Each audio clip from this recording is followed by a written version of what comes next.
गोष्टीचे नाव आहे गरीब आणि श्रीमंत. एका गावात दोन मित्र राहत होते.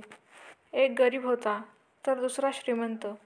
दोघेही चांगले मित्र होते, पण दोघांच्या परिस्थितीत खूप फरक होता.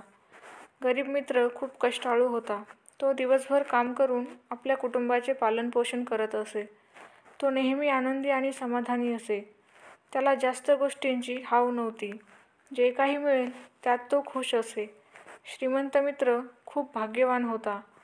त्याला सगळे काही आयते मिळाले होते. त्याच्याकडे खूप पैसा होता, पण तो कंजूस होता.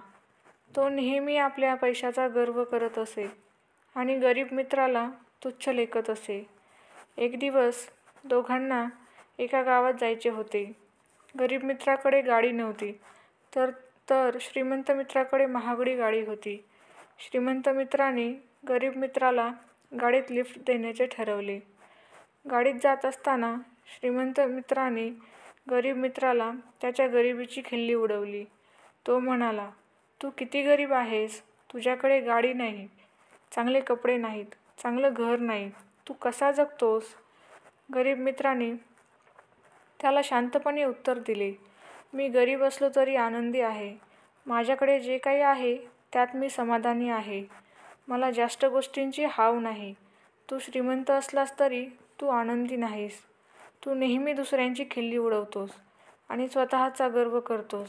श्रीमंत मित्राला गरीब मित्राच्या बोलण्याचा अर्थ समजला. त्याला आपली चूक कळली. त्याने गरीब मित्राची माफी मागितली आणि त्याला मदत करण्याचे वचन दिले. या गोष्टीचा तात्पर्य हे आहे की श्रीमंत किंवा गरिबी माणसाला मोठं किंवा लहान बनवत नाही. माणसाचे विचार आणि त्याच्या व्हॅल्यूज त्याला मोठं बनवतात. गरीब माणूस जरी असला तरी तो आनंदी आणि समाधानी असू शकतो, तर श्रीमंत जरी असला तरी तो दुःखी आणि असमाधानी असू शकतो.